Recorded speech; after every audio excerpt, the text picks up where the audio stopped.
Le conseil municipal de Porto-Novo, présidé par le maire Charlemagne Yankoti, s'est prêté pour une deuxième fois au titre de l'année 2021 à l'exercice de reddition de comptes aux populations et aux différents corps constitués. C'est autour de la gestion du patrimoine foncier de la ville que s'est tenu dans les locaux de la Maison des Jeunes de Porto-Novo ce mardi 28 décembre 2021.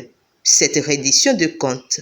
Votre présence en ces lieux est la juste preuve de votre volonté d'exercer votre droit de regard et de jouir des privilèges qui vous sont conférés par les textes qui régissent la gouvernance locale dans notre pays. Soyez-en remerciés et félicités. Concitoyennes et citoyens, mesdames et messieurs, au cours de cette assise, l'occasion vous sera offerte de prendre connaissance de l'héritage de notre mandature en termes de patrimoine foncier de la ville, des actions menées depuis notre arrivée à la tête de la municipalité de Porto-Novo, mais aussi des difficultés rencontrées dans la gestion des affaires domaniales.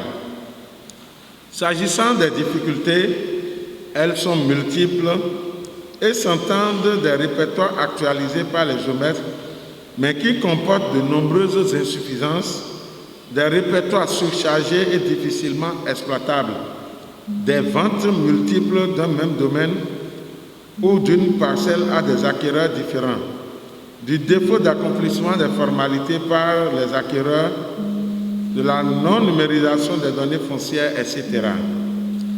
Toutes ces insuffisances posent un problème de fiabilité de ces documents qui nous ont paru porteurs de risques importants, ce qui explique notre décision de retourner au répertoire de base.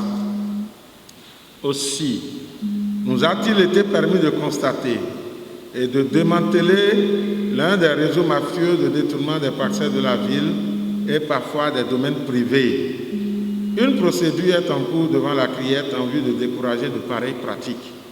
Chers concitoyennes et concitoyens, notre rôle est, avant tout, de vous informer sans réserve sur les problèmes qui minent notre cité, mais aussi et surtout de recevoir votre adhésion pour les réformes ou les actions en cours de réalisation et face auxquelles certains citoyens pourraient s'opposer par défaut d'informations et de clarifications suffisantes.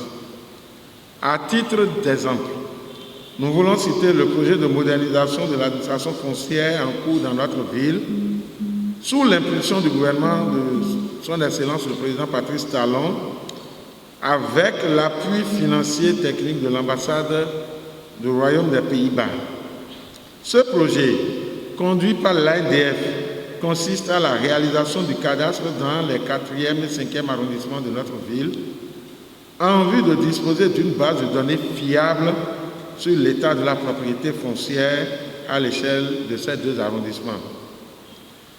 C'est le lieu de rassurer les populations des autres arrondissements qu'il s'agit bien d'une opération d'envergure nationale et qu'aucune partie du territoire de notre ville ne sera laissée pour compte. C'est donc une phase pilote. Outre les irrégularités de la situation foncière exposée et la présentation des perspectives envisagées, le point d'exécution du plan annuel d'investissement au titre de la gestion 2021 a également été présenté. Notifions par ailleurs que le maire a reçu les vœux du Nouvel An du représentant des chefs quartiers, des différentes têtes couronnées et du représentant des religieux.